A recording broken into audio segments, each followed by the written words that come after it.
during the office hours.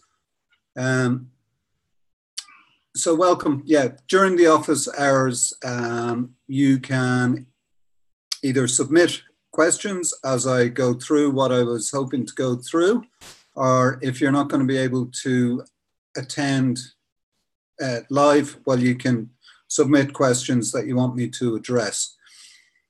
Usually, because this is a structured modular course, ideally at the initial stages, we'll try and stick with questions that are related to the topic we've just covered or the topic we're about to cover. So today is the first one, and we're talking about abdominal acupuncture theory and point location. And you're probably aware at this stage, I did spend a lot of time on the theory, and I really do think it's well worth spending the time. And I suppose the more I researched it, the more intrigued I got, coming from a Western scientific viewpoint.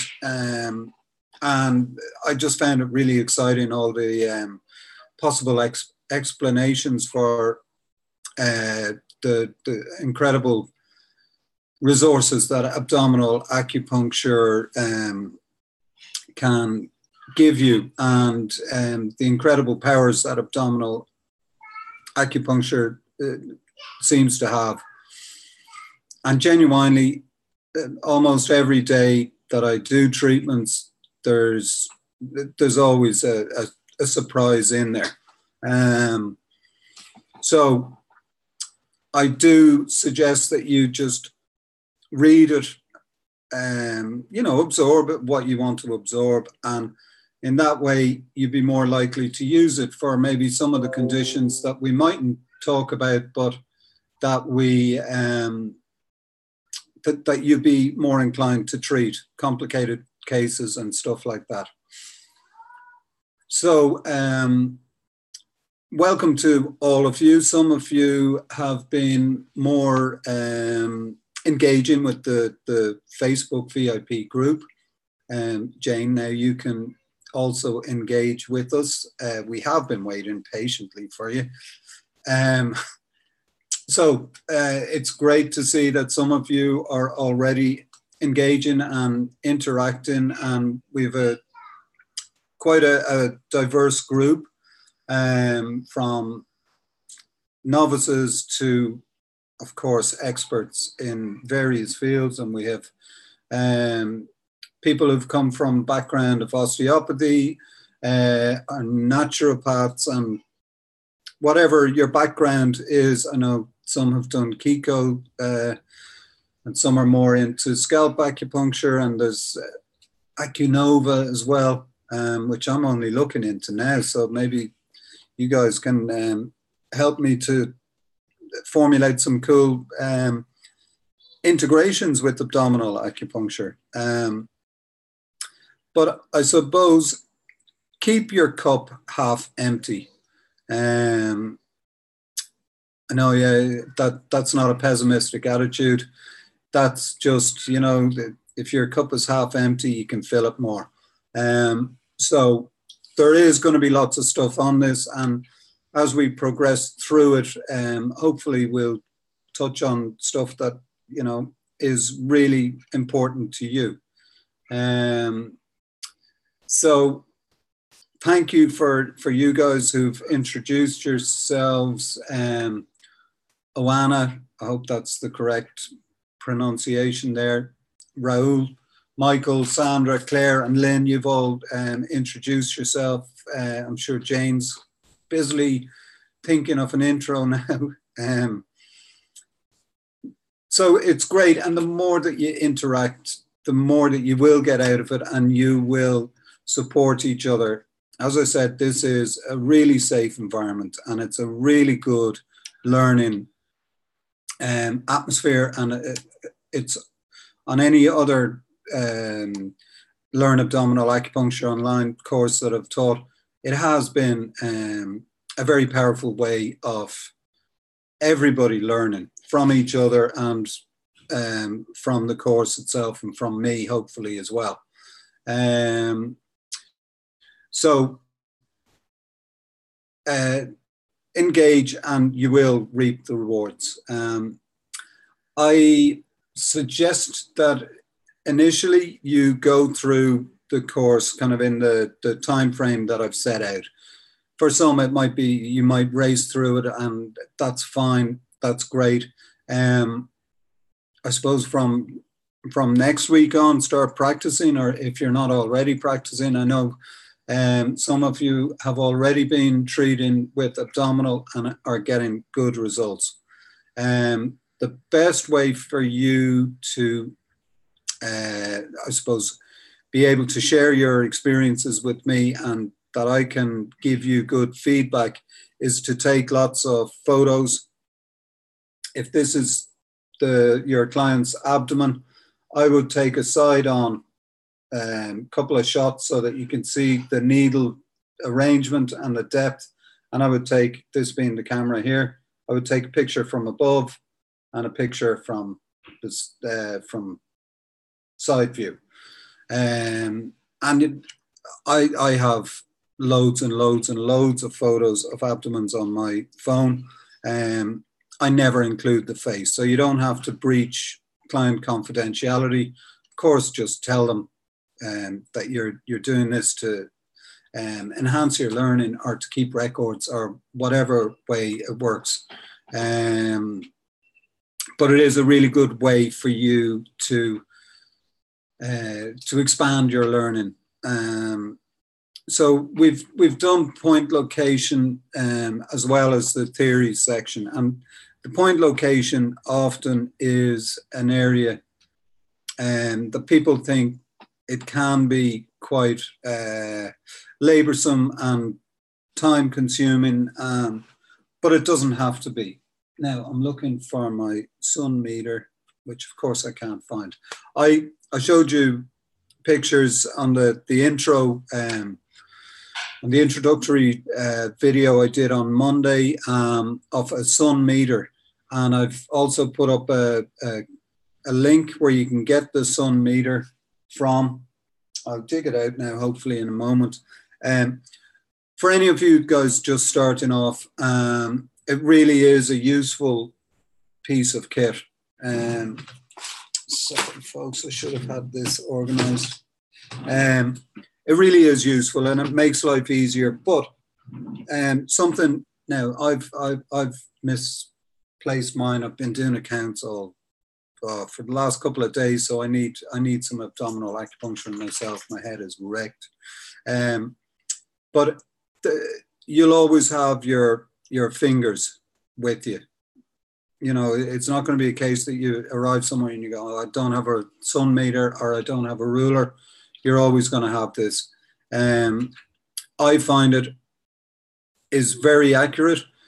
I suppose on the horizontal measures, it can get a little bit finer. You're talking a very small dimension for the universal half a sun, the kidney meridian line.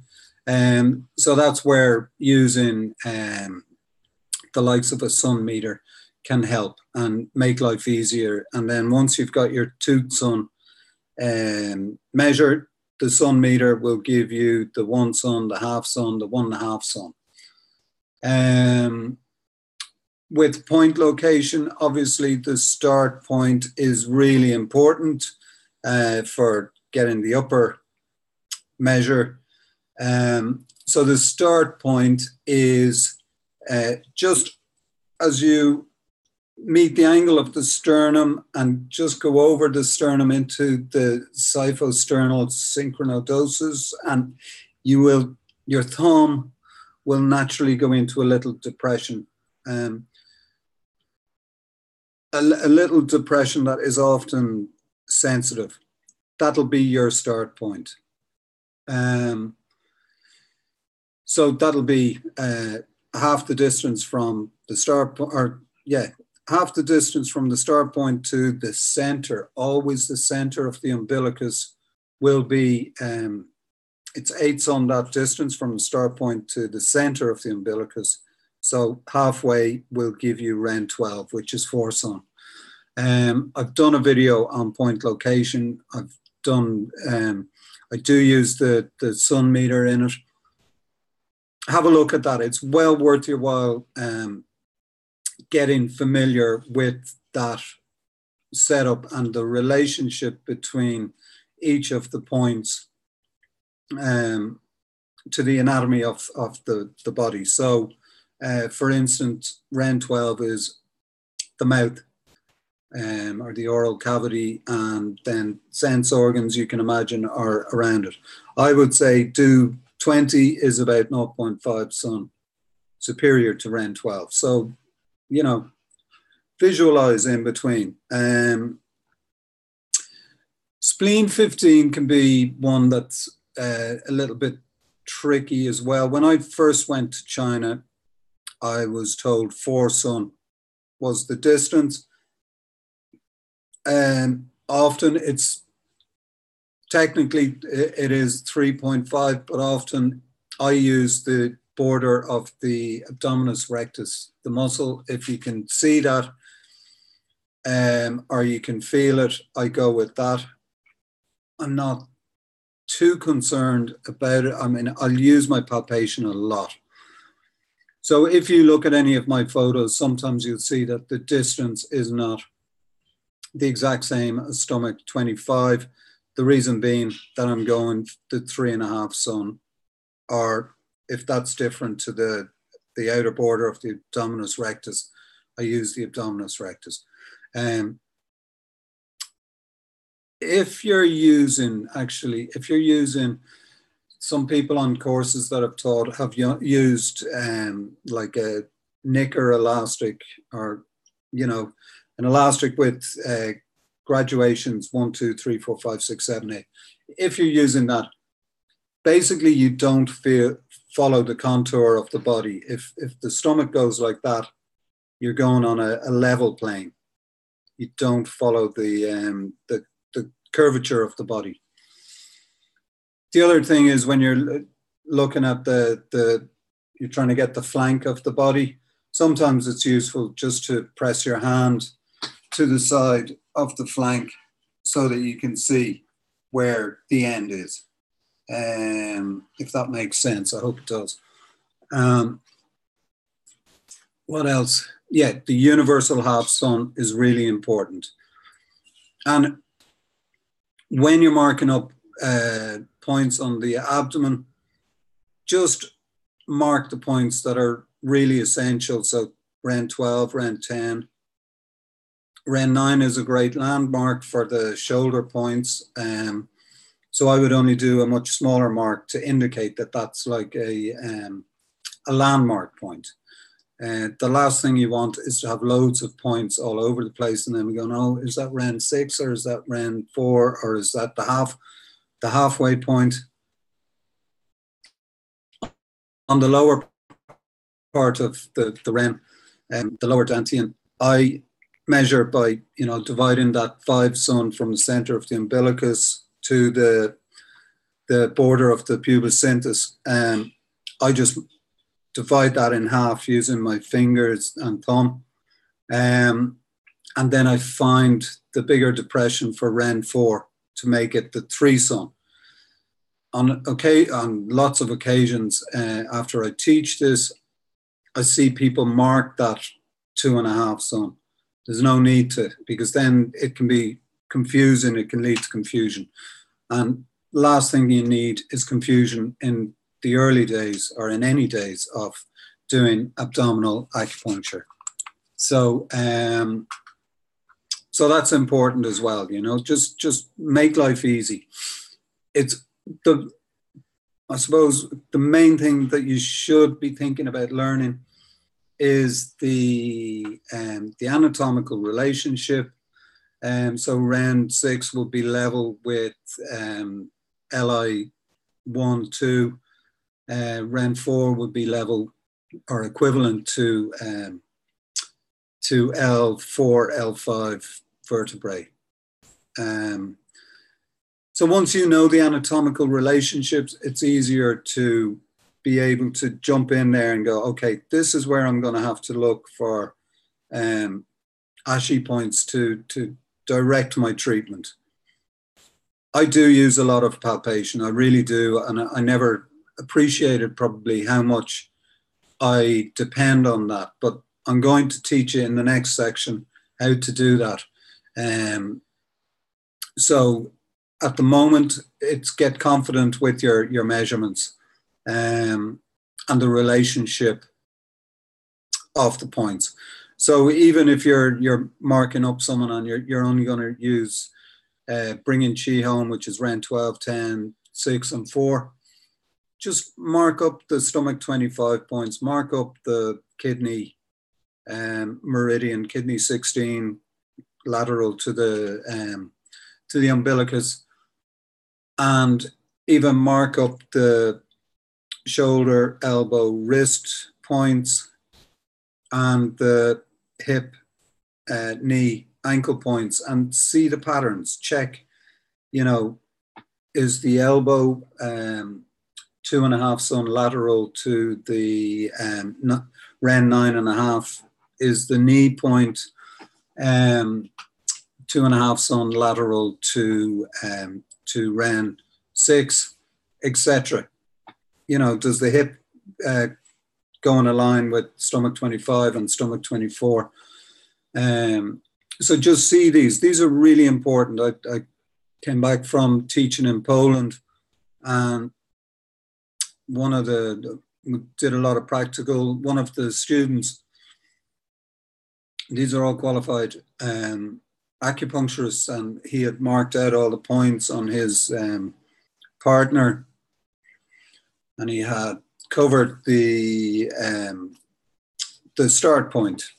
And I was looking at it, and his relationships, I was going, that's, straight away my eye went, something wrong here. But it turned out that he was using the start point as Ren 12, which was a bit scary. But I quickly spotted that and was able to start him off again. So if you get knocked out from the initial stages, it'll change all the other points on the abdomen. So just be aware of that. And this is a new skill for you. So be gentle with yourself and, allow yourself to make mistakes, because it's recognizing that you've made a mistake is how you learn. And I've made plenty of mistakes, and I'm sure I'll continue to do so. And then hopefully you take something away from it. And you go, oh yeah, that's another thing that I should include, or that I should be aware of. So point location, yeah, obviously is very important. But if you really want to use a ruler, I've spent a lot of time going through the calculations. It's, it doesn't have to be that complicated, but every time I've taught it, most of the people on the course, their eyes glaze over. I know, Claire, you were on one of my live seminars, and I don't know if I taught the ruler method. Actually, I think you were on one of the first ones, so I probably did. I had Bart teach, but everyone that's where the confusion enters. So I think my way of doing the measure up is fast, it's effective, it's very accurate. Once you get the start points and the horizontal measurements, etc., correct. So choose what way you want to do it, and start with people that are easier to work with. If you have very, very large people where instead of the stomach going like this, it folds into rolls of flesh, I wouldn't be starting with that, because that makes it difficult.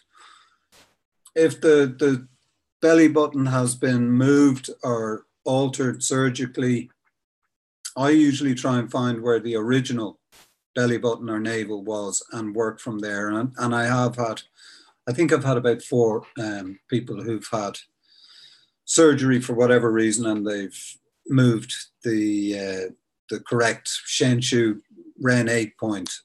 So I try and find where that was and work from that. If there's scars on the abdomen, often along the Ren line, it does move all the points.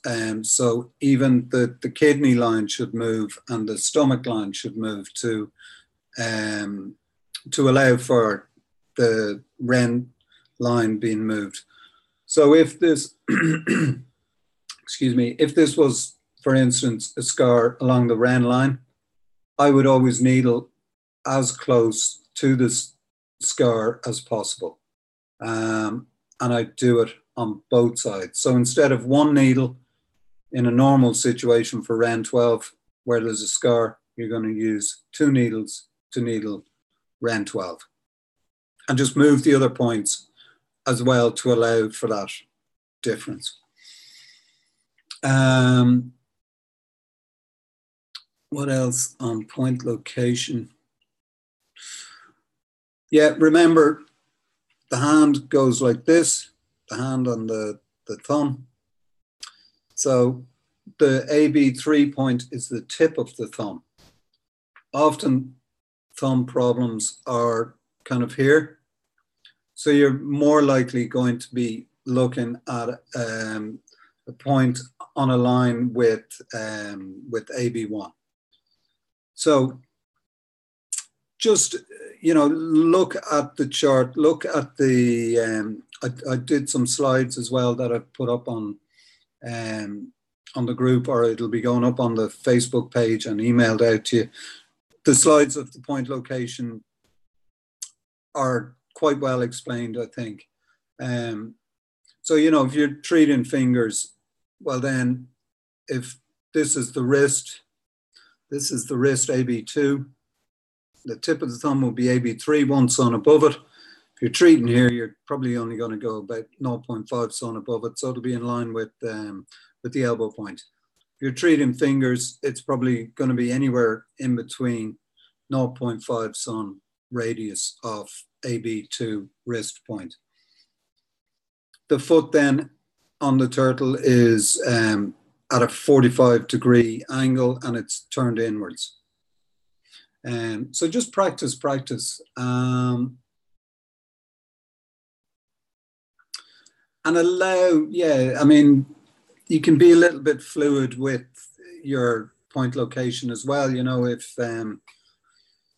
you marked the shoulder point up as it being in this location, but you find that there's an ashy point in this location, now that's a fraction of a millimeter move, well then use that, because that's the one that'll make the difference. But we'll be talking more on abdominal diagnosis over the next week, so I'll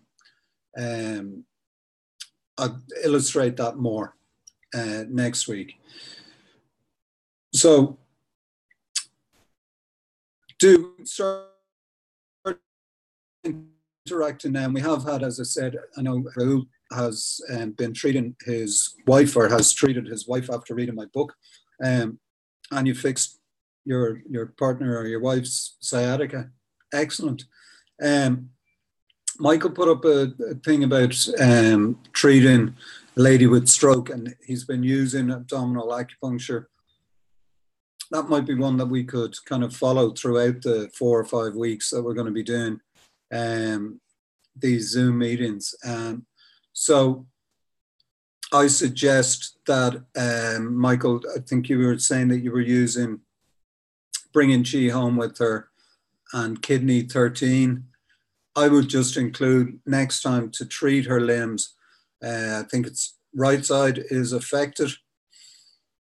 Just use stomach 24 and stomach 26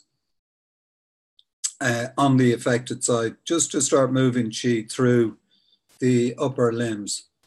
And then we'll build on that over the next little while. See how she gets on with the abdominal acupuncture. Stroke often does really respond well to abdominal acupuncture. Ideally, you'd probably be seeing her 2 or 3 times a week.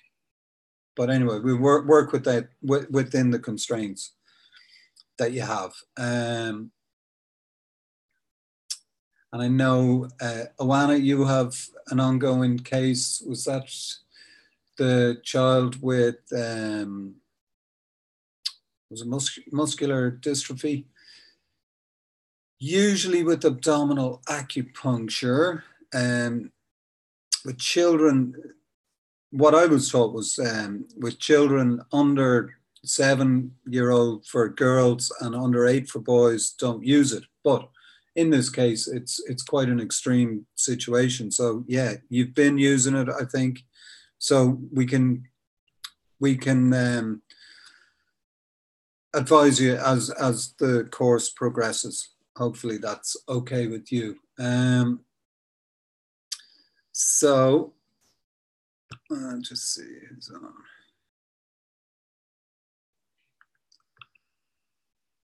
So we've Christine, I was talking about you, Jane Jones and Winnie have joined us now. So that's great. Thanks for taking your time out. So yeah, we'll follow those cases as we go through. And each module builds on the previous module. So as you complete that, you know, integrate it into your treatment so that you can send pictures of treatments that you've done. Just give it a go.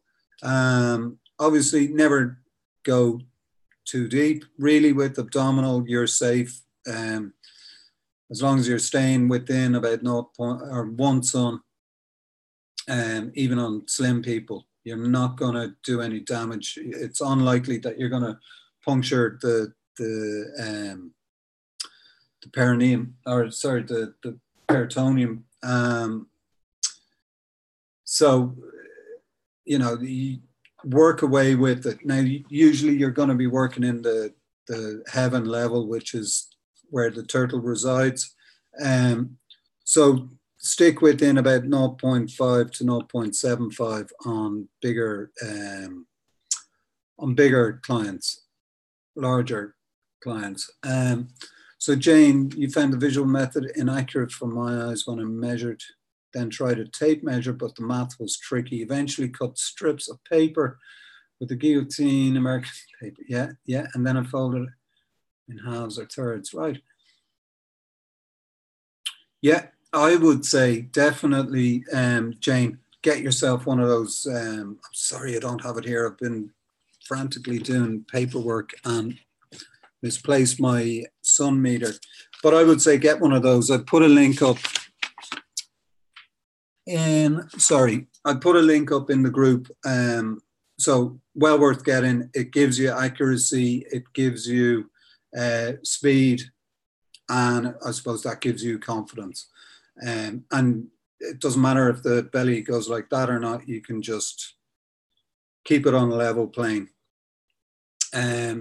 So we'll bring, you know, we can go back to that again, Jane, if it's still an issue for you over the next week or so.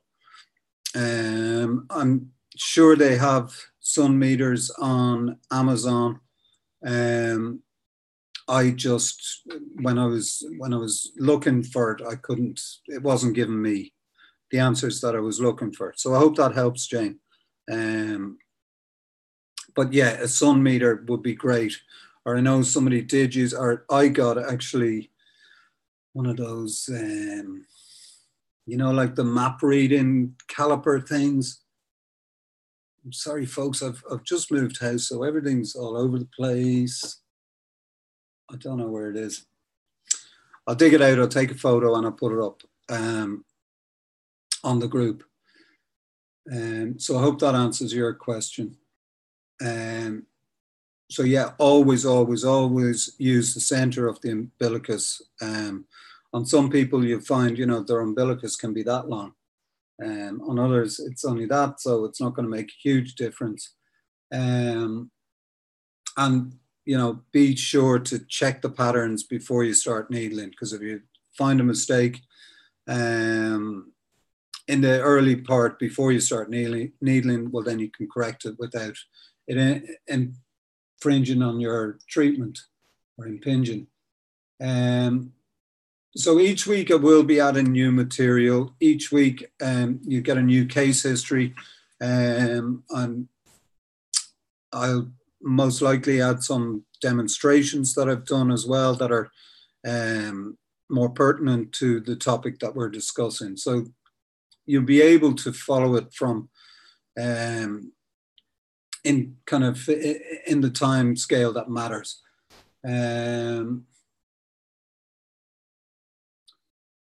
So what else? This week, the case history that that will be going up is falling downstairs, and it's quite an interesting treatment, and it worked really well. So you can have a look at that. We will go through like different ways of treating as we progress. So so your confidence will get better as we go through. With the visual method as well, like I find that sometimes when I'm doing a demonstration in front of a live group, it can be a moment of, oh, right, am I doing this right? But honestly, my fingers now at this stage just automatically jump to the dimensions or the sizes that I need for each different person. But if I overthink it, then it's gone. So some of it, as with anything, it's a new skill. Trust your capabilities. I know it's very easy with the new skill to go, oh, I can't do this, but you can. So we work with that as well.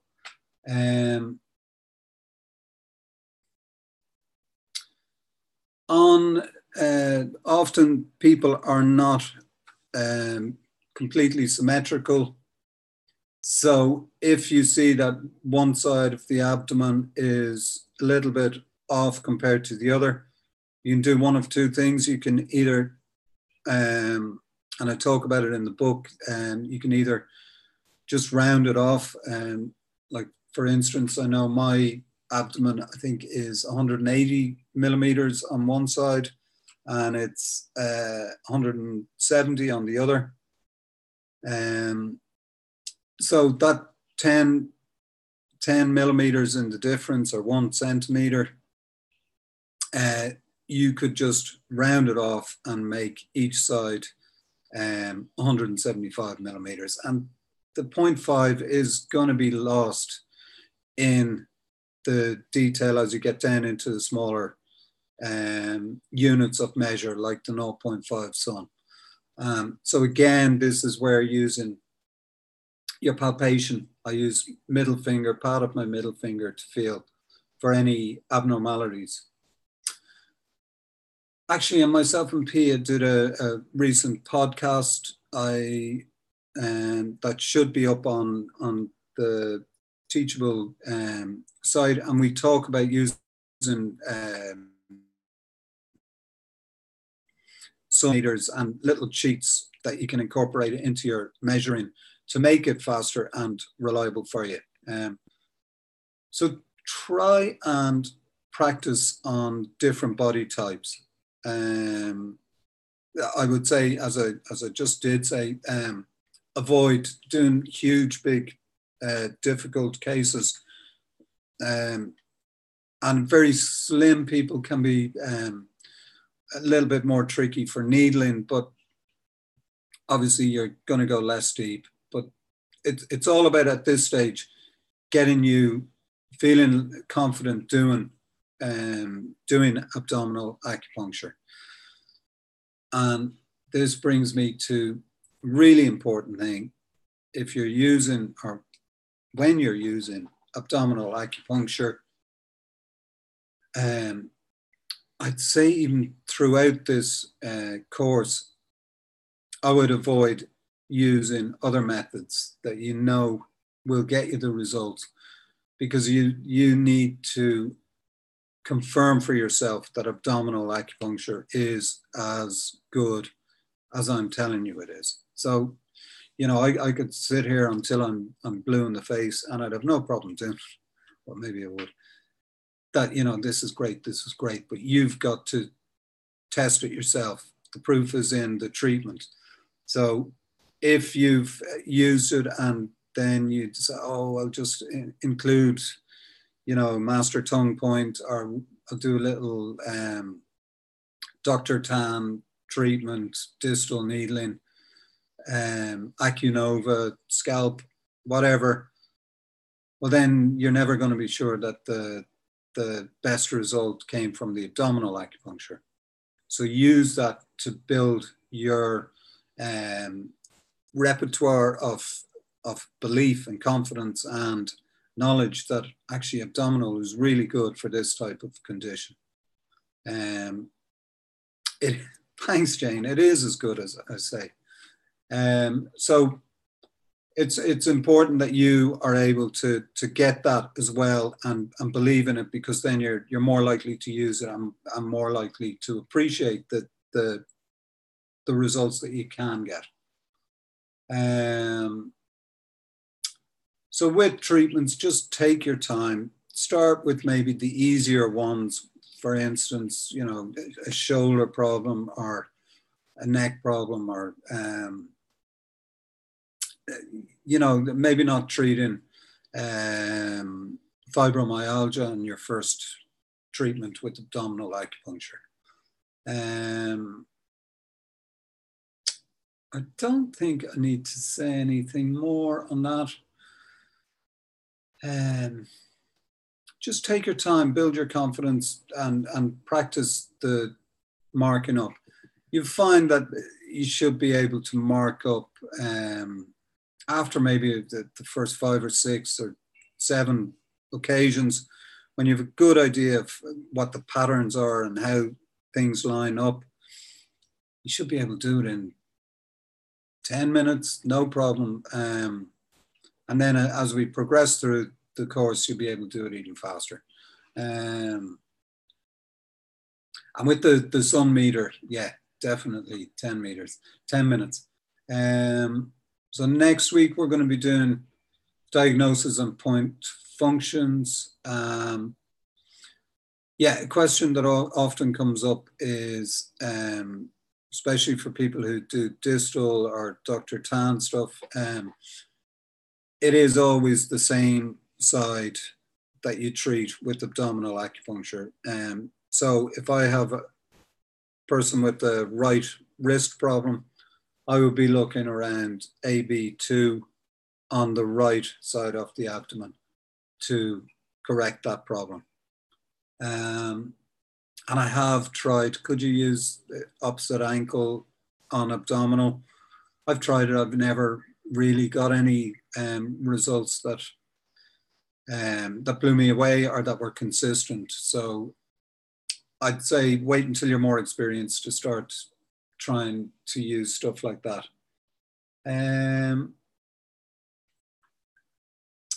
So I don't really have anything more to say. Amazing. Start playing with abdominal acupuncture. Start using it, you know,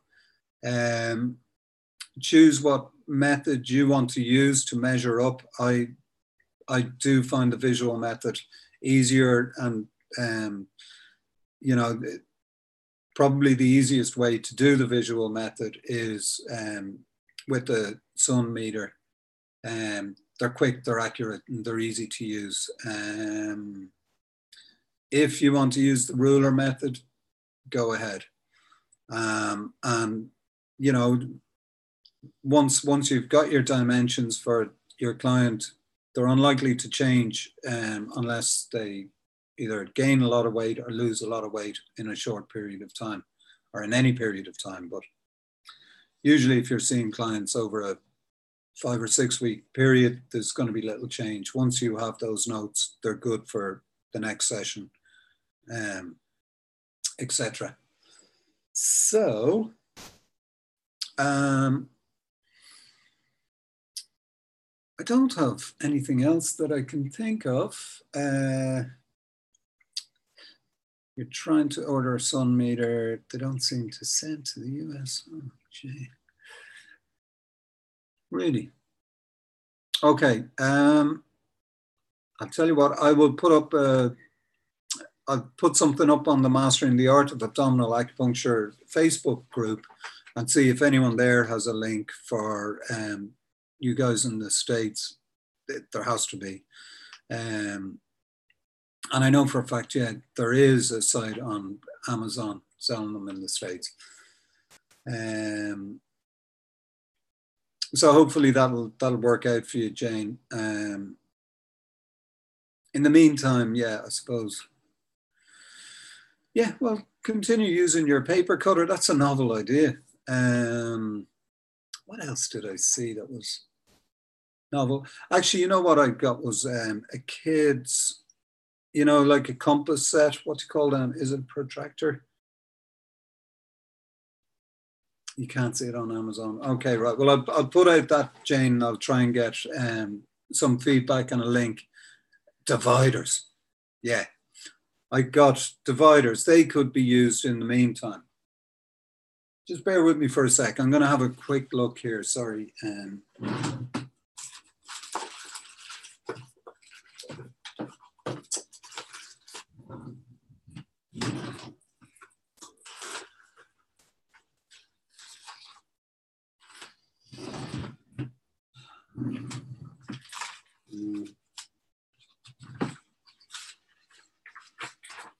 No. You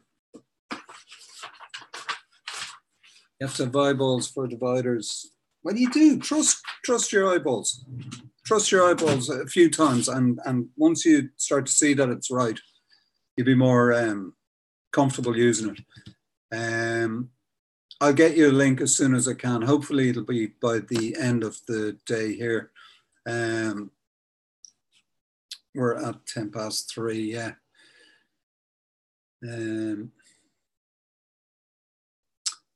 So if anybody has any other questions, work away now. Otherwise, I'm probably going to finish up pretty soon. As always, I am still contactable on the Facebook page. I guess you would have to do a parallax test to figure out the dominant eye. You probably know, usually it's the eye that is your dominant hand. So although I'm right-handed, but actually my dominant eye is my left eye because I have astigmatism. Dave, I understand one sun up the belly button is different to one sun underneath. What is the universal one sun you talk about? Okay, good question, and thanks for that. Okay, the universal one sun is actually universal half a sun, and it's not taken off the Ren line. It's taken as the distance from the center of the belly button to the kidney line. That gives you the universal half a sun, which is for your lateral measures for getting from the shoulder to the elbow and from the elbow to the wrist. So if you wanted to jump from this being the shoulder to the wrist, so stomach 24 to AB2, the distance is one sun. So you could just divide the distance between the two sun distance between the center of the umbilicus and stomach 25 in half, jump across.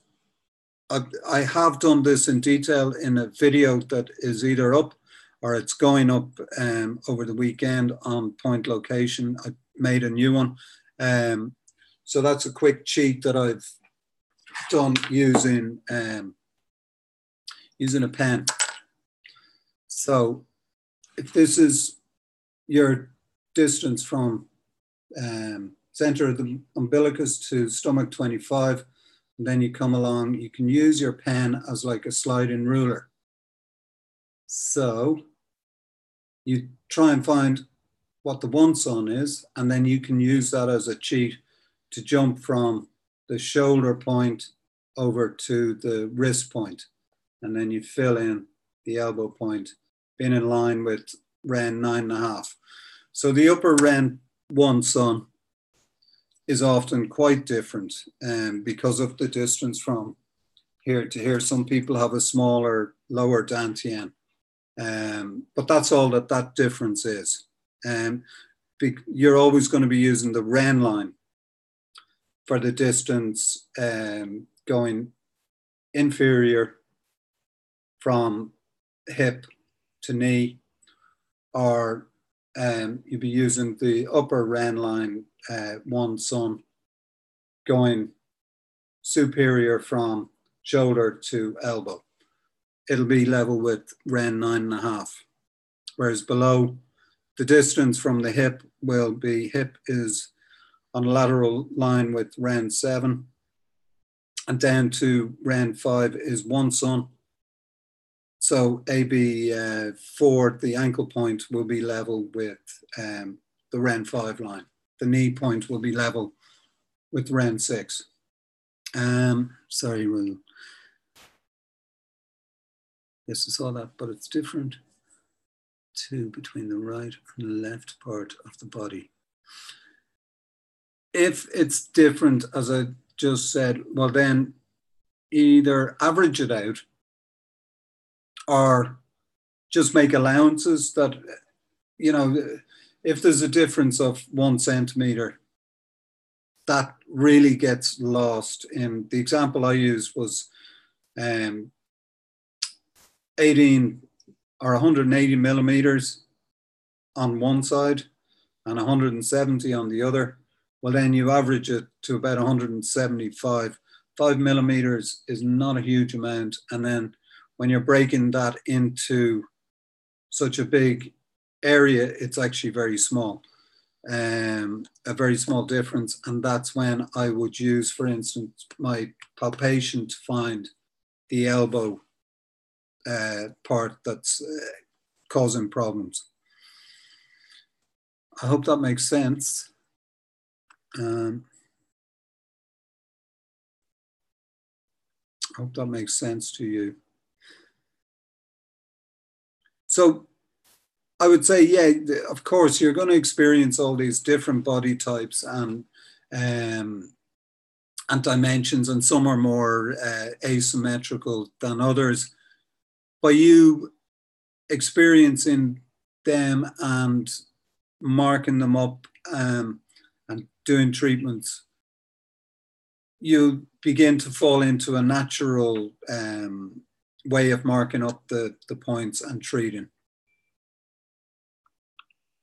But yeah, all very, very, very relevant. And depth-wise, when I say 1 sun, I'm using the 1 sun needle. So 25 millimeter needle to be my guide. But again, it's subjective. It depends on the size of the person. So I'm only giving you an indication of where you might be going. So hopefully that makes sense as well, Rahul. And again, it's these are the subtleties. These are the intricacies of abdominal acupuncture, which we will work through over the next 4 or 5 weeks. And I mentioned I had a treatment that I was doing a while ago. I wrote a case about it actually, and it was a large woman. What was the case called? Anyway, she's quite a large woman, and I was treating her for her hip problem, and it was more in her glutes, GB30 kind of area. That was the problem. And because of her size and because the pain was at the back rather than the front, my depth was a little bit deeper. And I checked with her how her pain was, and it hadn't changed. And then I was like, should I go deeper? Should I go shallower? And I just naturally, for whatever reason, I withdrew the needle a little bit. And I was surprised because on that woman being the size that she was, I had presumed that I would have been going to a depth of about 0.75 sun. but it transpired that it was about 0.4, 0.5 some that made the difference. These are all things that we will do in detail over the next few weeks as we go through prescriptions and then treatment protocol, and then we'll be putting it all together. So for the moment, get the location, get comfortable with the location, and be comfortable with being flexible with your location. But absolutely use the center of the umbilicus, use the correct start point, which is the little depression that your thumb should just kind of dip into a depression at the xiphosternal synchronodoses. Often it's tender. And, you know, start doing the measuring up and doing a few treatments. Okay. So I hope that helps.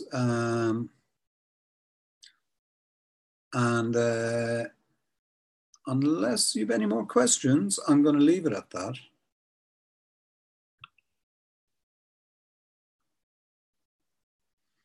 Okay, Jane, I'll get a link for you. I will get a link for you for deliveries to the States.